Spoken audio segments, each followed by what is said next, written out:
Today on the Desi EM project, I've got Phumi with me, who's settled in UK, but she's originally from Zimbabwe, and she goes by the name of Carnivore Cutie on Instagram. Welcome to the show, Phumi. Thank you so much, Doctor. I'm so happy to be here. It's an absolute pleasure to have you. Cutting to the chase, take us through your story. I mean, I believe you were vegan earlier, now you're carnivore, you were in Zimbabwe earlier, now you're in the UK. So take us through this all. So I have always had health issues since I was a child. I spent a lot of time going to the doctor. Um, I always used to go there for the same thing, which was a cough that I would get throughout my childhood, same time every year. And I even knew when I was a child exactly what the doctor was going to give me. It was an antibiotic called amoxicillin. I'm sure you know it. And I think that was the beginning of drama for my gut health and my emotional health. So finally, in my 20s, I was able to take control of my health because, you get your own money at that point. So I started to see dietitians and doctors and the ones that I wanted to see because throughout my teenage years, throughout my life, I always struggled with blood sugar issues. When when I would eat, I would find that I'd be hungry after an hour or two after eating. And I was eating, a normal, supposedly normal diet, carbohydrates, vegetables, always with every meal and a little bit of meat. Especially where I come from, you'll have majority carbohydrates. And in my country, the staple food is mostly like rice, maize, corn, things like that. And unfortunately, my parents really followed the food pyramid. And I didn't even know that fats were important until I ended up carnivore, but we'll get there. So the first dietitian I saw diagnosed me with pre-diabetes. All the years of carbohydrates and vegetables obviously led me to this point, and actually my grandmother had passed away from diabetes. So when she diagnosed me with that, it was not a surprise. It was the surprising part was that I was so young and I had already fallen into that. So it was really devastating for me to hear that. I wish at the time that she had said I was insulin resistant because as a researcher, I would have researched what is insulin resistance. But anyway, when I was diagnosed with this pre-diabetes, obviously I was put on a very strange diet that I thought was going to help me. It was very vegetable based. I started carrying around lettuce, carrots, almonds to keep my blood sugar up. So I would be eating that throughout the day, taking it to work, on the bus, on the way to work. Um, and it didn't work because I had to eat all day and no one else around me had to do the same thing. So it didn't really make sense to me. The other health issue that really plagued my life and even now still working on it is that I started my menstrual cycle really young. I was only 10 years old and I was the first girl in my grade to get it. It was really hard and actually embarrassing at the time because there was such a big stigma around, menstrual cycle in Africa and I'm sure in your country too. Thankfully, that stigma is going away. But as a 10-year-old, it was very scary, confusing. I was not prepared in any way. So I thought I was dying when it first happened. And being the first one was really hard because that's when you start being excluded from swimming classes and things like that. And you're the only one and you can't tell anyone why. And so the very first cycle I had was really painful. And all of them throughout my life were painful, regardless of the painkillers I tried, regardless of the holistic remedies I tried. And the point where I decided to go vegan was because I had tried every diet, every possible thing to try to fix my cycle. I knew that I had estrogen dominance based on the research I had done. And so I went vegan because the vegan diet eliminated animal protein and dairy, which is what I was told adds to the estrogen dominance. And so I thought I was on the right track with the vegan diet. Another reason I started the vegan diet was because unfortunately my dad was diagnosed with cancer And the first thing they say when someone is diagnosed with cancer is to cut all red meat, cut meat, protein, and put them on a completely vegetarian diet. So that also added to my, oh my gosh, vegan is the answer. And it was the only thing I hadn't done. And I was always reluctant to do it because it seemed strange to me to take out meat, because I'd never felt terrible eating meat, but I could definitely say that carbohydrates did make me feel funny. I did feel the dip in glucose and the rise in glucose levels and the dizziness that came with that. But it was my last resort. I had tried everything. I'd done acupuncture, I'd done cupping, I had done everything I could to fix my cycle. And then when my dad got cancer, that was just the final straw. I was like, okay, if veggies can cure cancer, veggies will definitely cure my period. So, of course, that didn't happen. Unfortunately, my dad did pass away. And I wish I had known what I know now. But I went vegan when he was diagnosed, and I was vegan for 8 months. And in those 8 months, my cycle got worse than it had ever been. And I didn't understand, but I told myself that it's a healing crisis and it's going to get worse before it gets better. But then I found that I was taking more painkillers than I had ever taken for my cycle. And I thought, no, this is not working. Also, I wasn't losing weight. There was just no sign that veganism was working for me.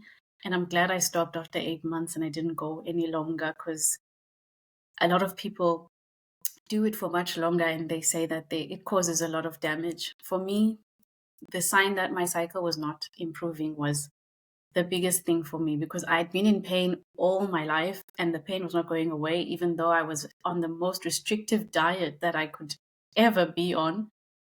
After that, I became very angry with myself, with nutrition, with life. And I decided, oh, well, if veganism doesn't work, nothing is going to work. So let me just eat what I want, because nothing is going to cure me. And I decided to go back to eating the way I used to eat. I started eating fast food again. I started having dessert with every meal. And I became worse than ever, of course. um, my cycle, of course, also got worse still. But I just thought, well, I've tried vegan, nothing else is going to work. And then comes to how I eventually ended up carnivore. It was about 4 months ago. And before that, I started to feel really terrible in my body. My insulin resistance was worse than it's ever been, because not only did I add carbs and veggies back to my life, I also added dessert and sugar. And I've started to feel more tired than I've ever felt in my life. And I was really very moody. And I had never, ever felt like that before. Because having a painful cycle, okay, that affects you for 1 week of your life. But at this point, I was feeling terrible every single day. I was feeling tired. I needed a nap about 2 or 3 hours after waking up. And I had never felt this bad.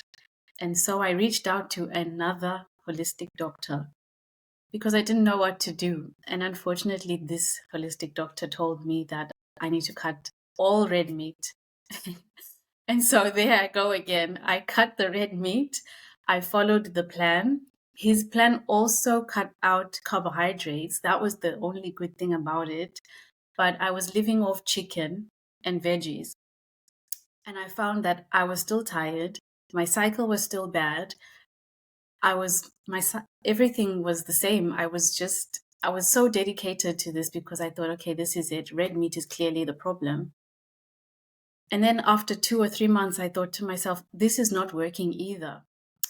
And one day I was in the grocery store and I was buying what I always used to buy, which was fruit. That was my breakfast. I used to have fruit for breakfast as well as a chia seed pudding.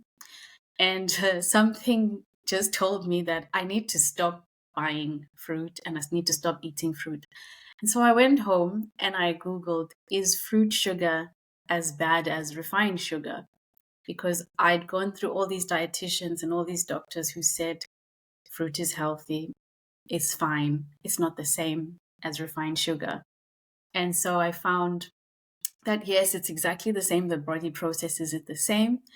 And I started to freak out because I had been doing this for so long. I thought I was the healthiest person having natural fruit because I thought it's from the earth. God made it. Nothing's wrong with it.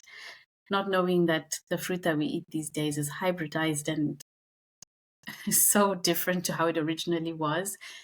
And then for some reason, I found Dr. Gundry, who talks about the lectins in vegetables. And he also talked about fruit sugar. And this was all in one weekend. I found Dr. Gundry and I was like, oh my gosh, I have to cut out these veggies from my diet. They're so bad. And then after Dr. Gundry was recommended to me, I started getting videos about keto. And I thought, oh my gosh, actually, I have to cut out not only vegetables with lectins, vegetables that are starchy and all starch completely. And so I told my husband, listen, we're going keto. I found these videos. This is it. I found the answer. And he had heard this many times before because I said the same thing for vegan. I said the same thing for the blood type diet. I said the same thing for the low histamine diet, low FODMAP, all of these things. I had said the same thing. And he just looked at me and was like, okay, whatever. A few hours later, I said to him, I'm sorry, never mind what I said about keto. I have found carnivore. This is what we have to do. We are going to eat meat only. And he was like, what? And thankfully, he's very supportive and he has an open mind. And so we began carnivore the day after. And from the first carnivore meal I had, I felt so different, especially after focusing on eating the fatty part of the meat, which is something that I had never actively done.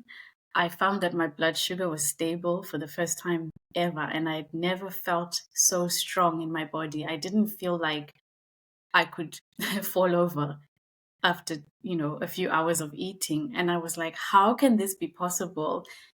This is the thing that they tell you not to eat. Every single doctor tells you stay away from red meat. Everyone tells you stay away from animal fat. It's saturated. It's going to kill you. Okay, then why does it make me feel so good? So that's how I found carnivore. Sorry, I forgot. I was mute. I don't usually mute myself. But yeah, I mean that's an amazing story. It feels like you've been full circle with all the different nutrition and diet options that you had in front of you, and you tried everything. I'm just curious. How old were you when you were diagnosed with prediabetes? I think I was 25. Ah, that's young, yeah. And were you diagnosed with anything else along with that, like PCOS or non-alcoholic fatty liver, something like that? No, not at the time. But recently I did develop PCOS. The pain in my cycle, finally, I discovered that I had some endometriosis, some PCOS due to the estrogen dominance. So, yes, and carnivore has already helped me so much with that. Yeah. How long have you been a carnivore for now? It's only 3 months That's and so fantastic. I mean, much. yeah, it's a start. But and how are your periods post carnivore? Oh my gosh. So, the first two, I didn't need to use painkillers. And I was like, oh my gosh, this is amazing. And then the third and the fourth, but especially the fourth one, which was just a few weeks ago, not only did I not need painkillers, I was actually an active participant in society. Usually, I lie in the bed the entire 3 days. I can't do anything because I'm in so much pain. This time, I was able to make my own food. I was able to come downstairs, watch TV, sit upright. And for me, that is amazing. So I'm so happy. And also the PCOS, um, the biggest thing for me that's changed is I don't have the stabbing pain on my ovaries anymore after on the fourth cycle that I've experienced. And that was amazing because especially when I was vegan, that pain was unbearable and that's when it started. Unknowing to me that it's the plants and the carbs that were causing it. I didn't know what it was, but that was really the time when it started for me. And no one can help you with PCOS because all the the general practitioners and gynecologists tell you PCOS is irreversible. That's it. And so to be able to say, oh, I have reversed it is like a miracle. And I'm so happy. And I am a living testimony to anyone who has that stabbing pain. It is the worst thing. As a man, you are so lucky. You don't know what it feels like. It just feels like Yeah, sometimes you literally think death is better than this pain. So to have that pain gone is amazing. yeah, absolutely. I mean, as doctors, I can vouch for it that we've never been taught that PCOS is reversible, and we've always been taught to give the medications required. And I mean, while doing my own research into nutrition and stuff, and going back to my first year textbooks from 24 years back, I saw in my biochemistry textbooks where it's very clearly written that diabetes of the ovaries is called PCOS. You know, Yeah, and it's so obvious. So I mean, if you have that, you can easily reverse it if you remove carbohydrates from your diet and your sugars from your diet. And we've done that. I've done that for so many patients now. It's not even funny. I mean, I've had patients who had infertility at the age of 29. They were diagnosed with PCOS and infertility, and they were advised to get IVF done. yeah. And she came to me. I said, try stop all your medications and give me like 6 months, and we'll see where you go. And in 2 months, she gave me the good news. Wow, that is amazing. Yeah, which is fantastic. I think she's due to deliver any day now. So, Wow. yeah, that was fantastic. And so many of the people have had such stories coming out where the periods got regular, and yours is so quick. I mean, it's been 3 months for you, 3 or 4 months for you, and your cycle's back and regular and painless, Yeah. which is just fantastic result. I mean, you're still quite young, I believe. It depends who's listening, but I'm 34. Yeah, so I mean, yeah, that's very young. Yeah, that's Yeah, it is fantastic. young, but in my culture, I should have had thousands of babies by now, So I relate to that fertility story. You know, Dr. Kiltz always says if you're a carnivore and you don't want a baby, you should definitely use protection because your fertility will um, improve Yeah, and you yeah, will see yeah. benefits. So I also hope to one day come back and tell you good news. But yeah, I'm sure. I'm um, sure that's gonna it's happen. Good luck with that. Thank you. It is really encouraging to just see your symptoms disappearing, and no one can take that away from me. I mean, even if you don't believe in carnivore, my body does. Even if my mind is like, oh my gosh, this is such a strange diet, my body's Yeah, so happy, yeah. and I can't deny that. So, Pumi, tell me something. I mean, you were in Zimbabwe and now you're in the UK. How did the switch happen? So I was born in Zimbabwe and I did my primary school and high school there. And then when I was 19, I moved to South Africa to start university. I went to the University of Cape Town and I studied French, Spanish, and media. And then once I graduated, I moved to the big city in South Africa, which is Johannesburg. And that's where I was able to meet these dietitians and start my health journey. So in my regular life, I usually work in the relocation field, moving people around the world, um, and working with governments and helping corporates to move their employees from different countries as well as their families. It's amazing. I mean, I've been to South Africa. I mean, I've been to Cape Town in I think 2015, so it's been 10 years, and it was a fantastic experience. I I mean, know. yeah, and the food. So I've always been a foodie. I've always enjoyed meats, but yeah, obviously before going keto and before going carnivore, I used to have all the carbohydrates along with the meats. But I would definitely have one meal of meat every day. And I remember in South Africa, I just went all out with all the meat that I could get. But yeah, along with that, I was having the starches and the breads and everything. Yes. And I got to try zebra and ostrich meat here, which is quite fantastic. But yeah, I mean that's like a once in a lifetime experience. Well, good for you for being so adventurous. How do you handle the beef situation? So yeah, if I want to have that, I go down south in India. Okay. Yeah, so I mean, there are a few states where it's absolutely okay to have beef and to serve beef, like Goa and Kerala, the southern states. For the north, we don't get beef. We get buffalo meat. Okay. And then there are a lot of new steakhouses that have opened up that are serving like, Brazilian buffalo meat. And, they have all the cuts like, sirloins and tenderloins and ribeyes and tomahawks and T-bones and everything. Yeah. Uh, but yeah, I haven't tried them out yet because that's really expensive. Otherwise, yeah, we get a lot of red meat. We get a lot of mutton over here. Yeah, Okay. That's and good. get a lot of chicken and seafood. Uh, I just found a place that serves a lot. I mean, they deliver salmon and sushi grade salmon or sashimi grade salmon. So yeah, I mean that's cheaper than going to a restaurant. Even if you have to have it like once a month, might as well just order it and do the sashimi at home. Yeah. I really hope that I will find the guts to share your content with my friends, my Indian friends, because I have so many and all of them have so many health issues. In fact, they have more health issues than I ever did. I'm And now sure. that I'm carnivore, I realize why.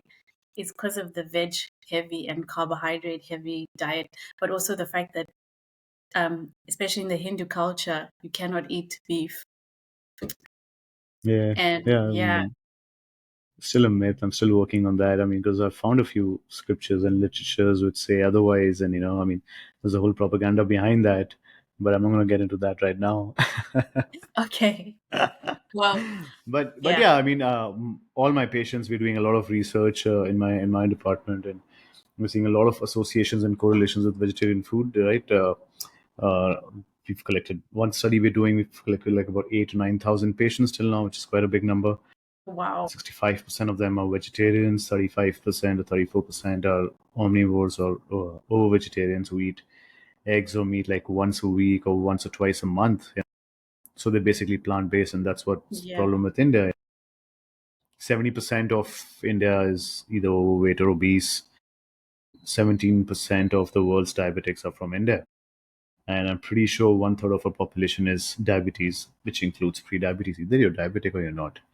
But yeah, if we Mm, include pre-diabetes and all, even in my study, 35% of the patient footfall has diabetes, and 65% have hypertension. That's a huge crazy. number. Yeah. And then In they're all vegetarians.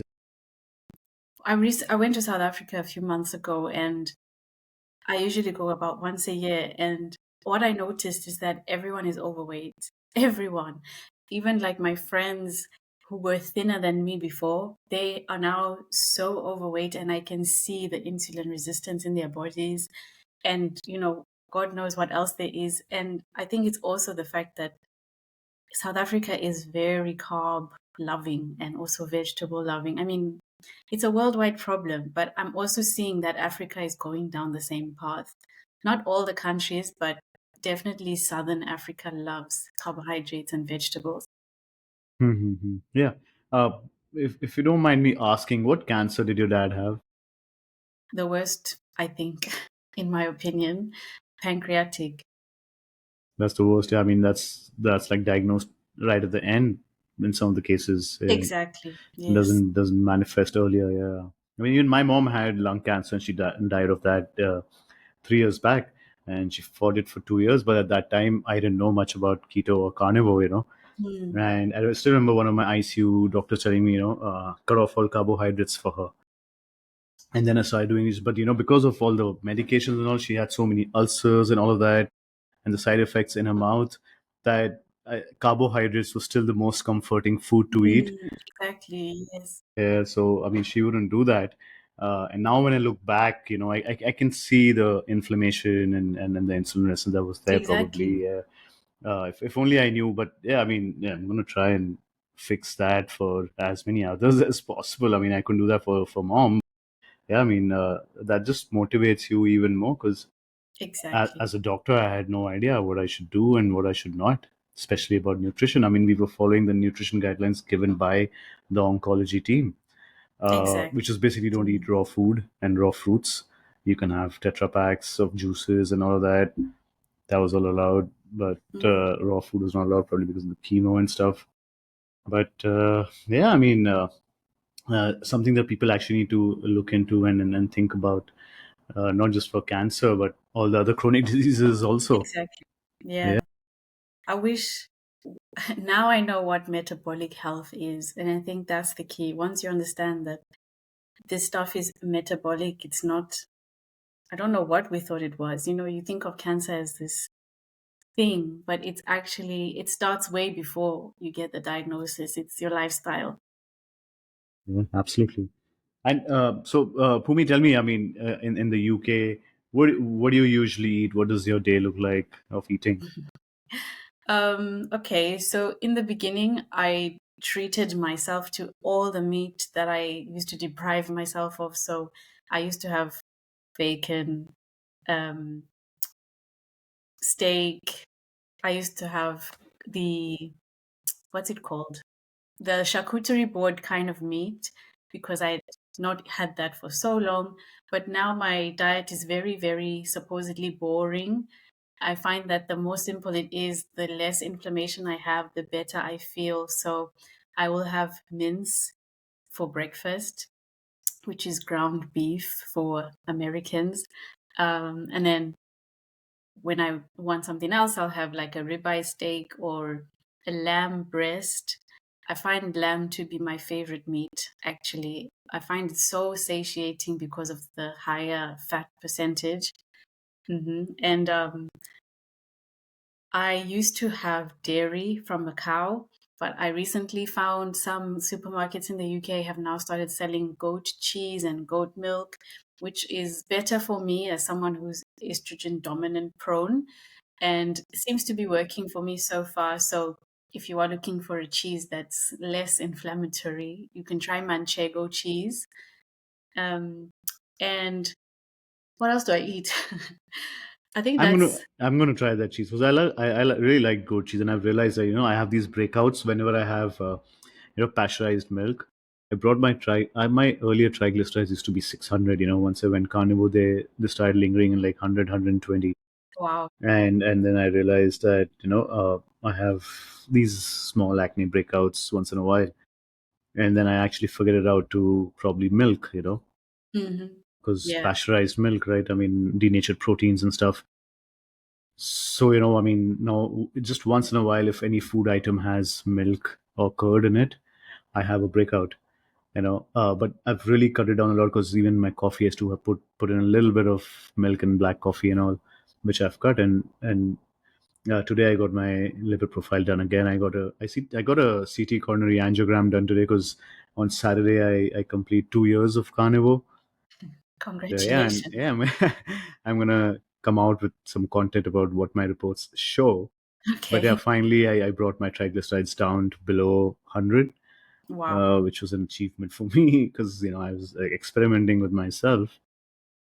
So yeah, Yeah. let's see how that works. So so I'm really looking forward to having some goat cheese and goat milk because I've heard it's better and much less inflammatory as compared to other milks. And if I come to I England, I'm I going to look forward to raw milk. I really did a test on my last cycle because I can tell when something's bad for me because if I eat it when I'm on my cycle, I will cramp more. And I noticed that if I have goat cheese on my cycle, I didn't have any cramps. So I think it's really different from cow cheese. You know, they say like the milk of a cow is to grow a calf into the size of a huge bull compared to the size of a baby goat growing into the adult size goat. It's completely different. So I'm hoping that it affects us much Yeah, less. yeah, So I'm what I sure. from my own experiment, it's much better. What was the name of the brand again that you mentioned? I'm going to ask my friends to send them across. Manchego. Chago. All right. It's actually from sheep's milk, actually. Yeah. Oh, nice. Awesome. And do you exercise? I try. Before I was carnivore, I used to exercise and I worked so hard and with zero results. I find that I don't have to work out as much to get results on carnivore, but that also has made me lazier than I should be, and I need to get into it. But um, I'm trying to exercise more, but I gave myself grace for the first few months just to see, the diet work on its own. But yeah. I enjoy lifting weights. I enjoy Pilates. Awesome. Yeah, that's amazing. For me, I mean, there are a lot of people on carnivore who actually, they realize that they had symptoms once those symptoms have disappeared. Because, in the cycle of life, we're like, okay, fine, this is bound to happen. This is like the natural way of life.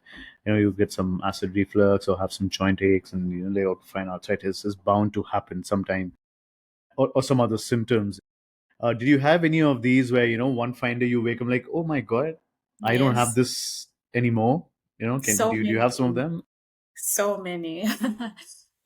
So the first thing is that I used to go to the loo a lot to pee throughout the day. I think I would pee like over 8 times, and now I don't know. I think I'm down even half of that in a day. Even in the night, I would wake up multiple times in the night. Now I don't do that. I sleep throughout the night, and so I'm very well rested by the time I wake up. And I love it because never in my life have I gone to sleep and the next time I wake up, the sun is out. So I'm really happy about that. I also had sleep apnea, which I didn't even know I had until it stopped. And it stopped, I think, a month or two into carnivore. And that was really Nice. scary because sleep apnea, you really feel like you're going to die. Yeah, And yeah. so I don't get that night terror anymore, which is amazing. Um, Other things, my eyes used to be really dry. As a content creator, I'm always on the screen, on my phone, on my laptop editing.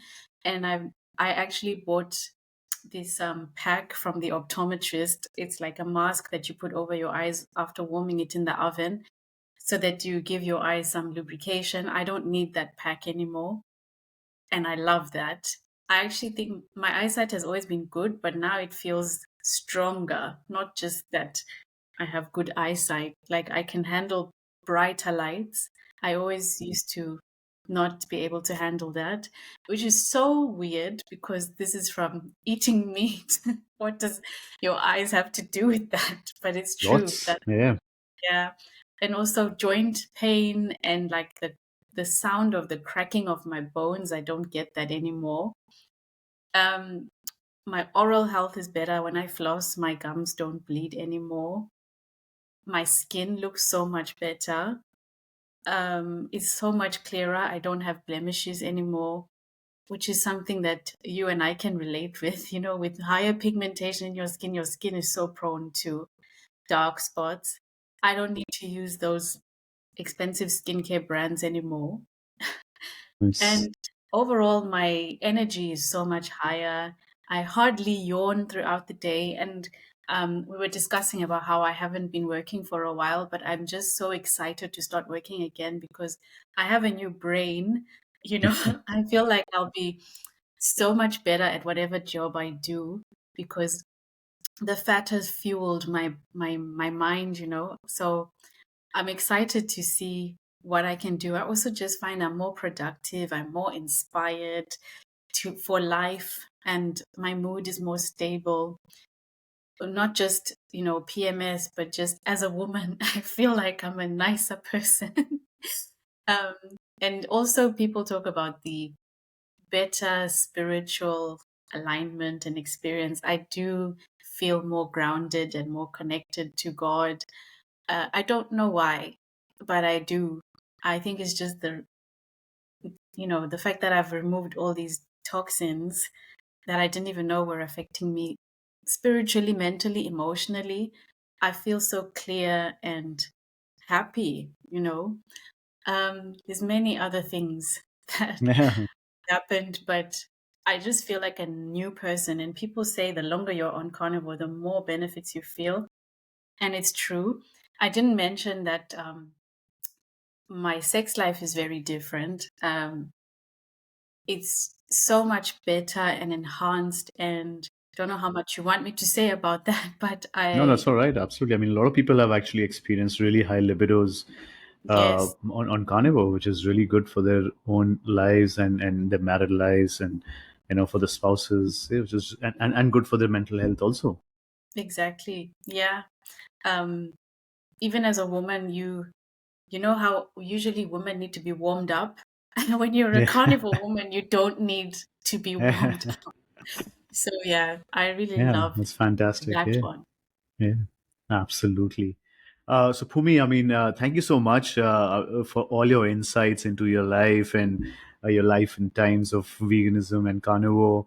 How do people find you on your social media? You're on Instagram, that's for sure, but are you anywhere else? And I'll put that in the show notes.